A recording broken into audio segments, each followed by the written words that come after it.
Sidang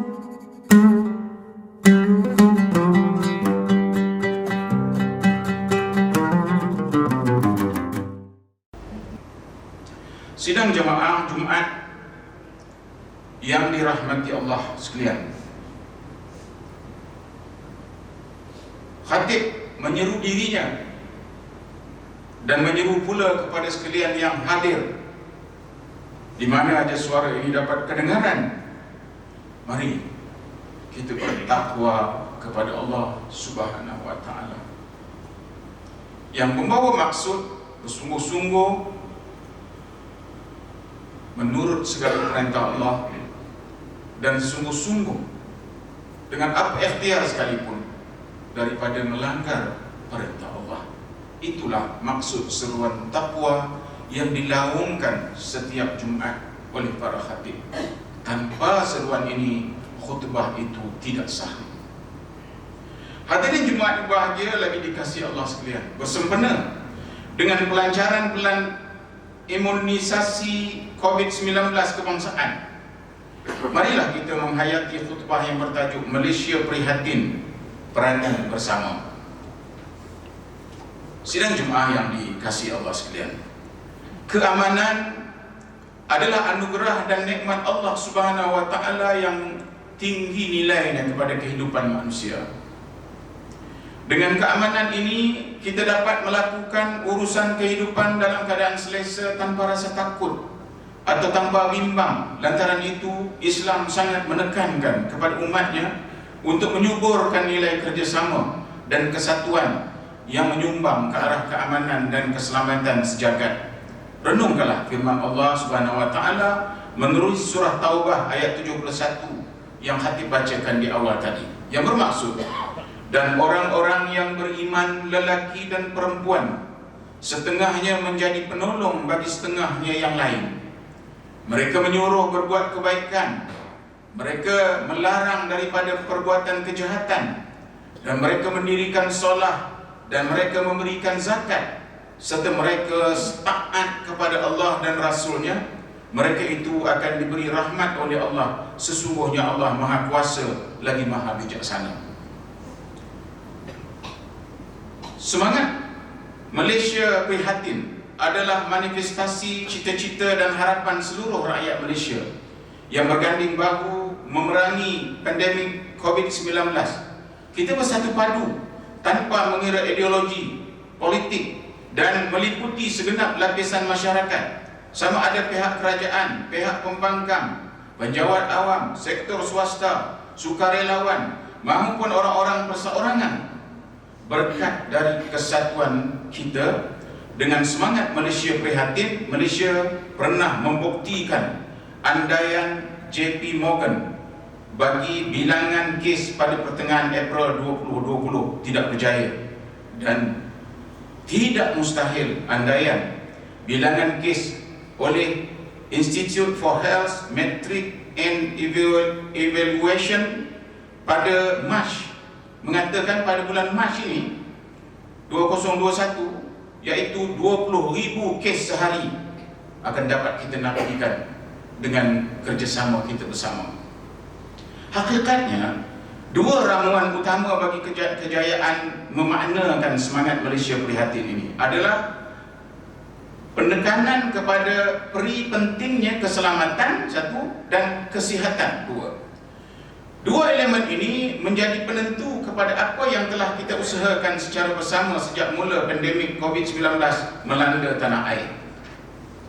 Apa yang telah diusahakan oleh pihak kerajaan pada hari ini kesemuanya adalah untuk memastikan keselamatan, kesihatan rakyat Malaysia amnya berada dalam kondisi yang sejahtera.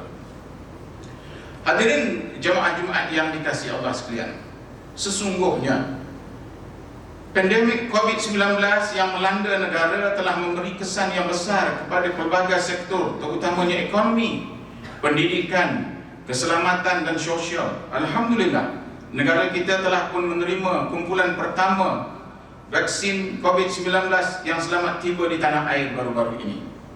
Melalui penerbangan khas yang membawa sebanyak 312,390 dos vaksin pada 24 Februari yang lalu pula telah berlangsung majlis pelancaran fasa pertama program imunisasi COVID-19 kebangsaan. Menyaksikan suntikan dos pertama vaksin telah diberikan kepada Perdana Menteri Malaysia sebagai bukti kepada rakyat bahawa vaksin tersebut adalah selamat digunakan.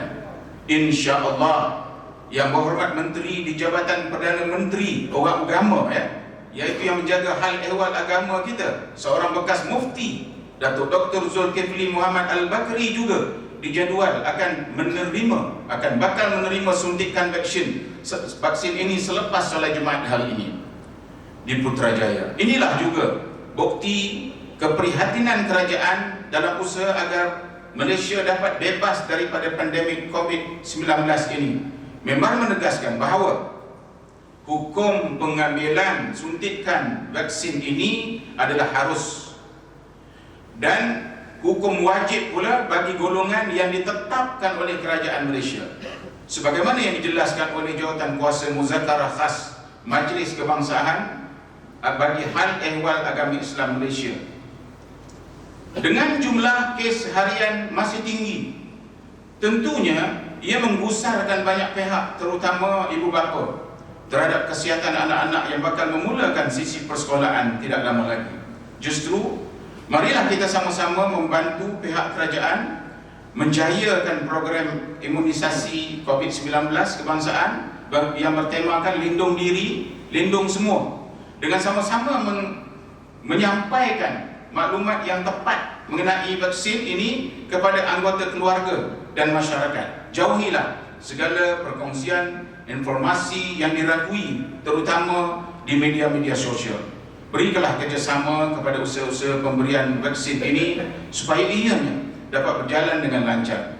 Di samping itu, marilah sama-sama kita ketepikan dulu apakah izm-izm yang kita pegang, apakah fahaman-fahaman agama, mazhab-mazhab kita, antara agama dan sebagainya, supaya semua orang bertindak untuk menentukan agar semua orang faham dan semua orang dapat disuntik dengan vaksin ini. Aktiviti kita seharusnya kepada mendaftarkan. Maklumlah, di kampung-kampung tersebut orang warga emas ini tidak faham dia bagaimana untuk mendaftarkan dirinya.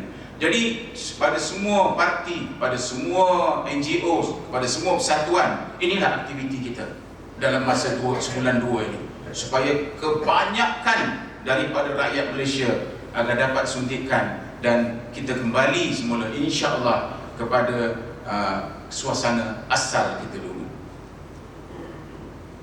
Juga marilah kita berdoa semoga kita beroleh kemenangan dan kejayaan dalam perjuangan menentang dan menghapuskan penularan COVID-19 di negara kita.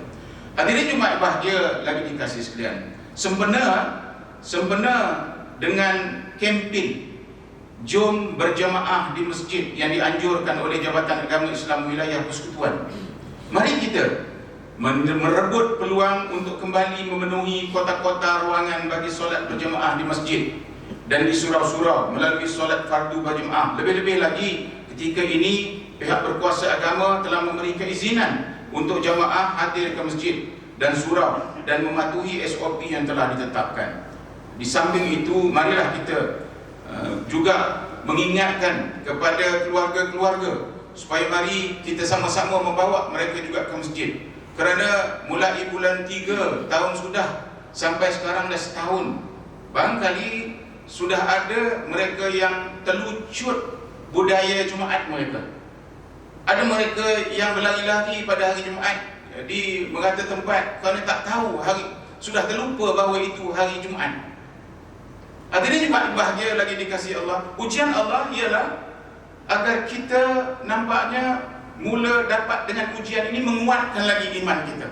Oleh kerana itu, ianya memerlukan gerakan kerja bersama dan keluar pihak-pihak berkuasa agar Jumaat ini dapatlah kita benarkan. Supaya apa? Supaya mari selepas kita menyuntik vaksin ini, kita pula merayu kepada Allah Subhanahu Wa Taala di masjid-masjid dengan munajat, dengan sembahyang hajat, dengan doa dan sebagainya, supaya di samping ikhtiar zahir yang kita laksanakan, kita juga melakukan ikhtiar batin kita kepada Allah Subhanahu wa taala. Kerana ini semua tidak akan dapat berlaku kecuali dengan izin Allah Subhanahu wa taala. Oleh kerana itu, hadirin Jumaat berbahagia lagi dikasihi Allah sekalian, marilah kita di samping datang ke masjid di surau, saya dapat khabar bahawa masjid dan surau sudah kekeringan keuangan bagi melaksanakan aktiviti. Kerana kekurangan orang datang menyebabkan juga kekurangan sedekah dan derma di masjid-masjid.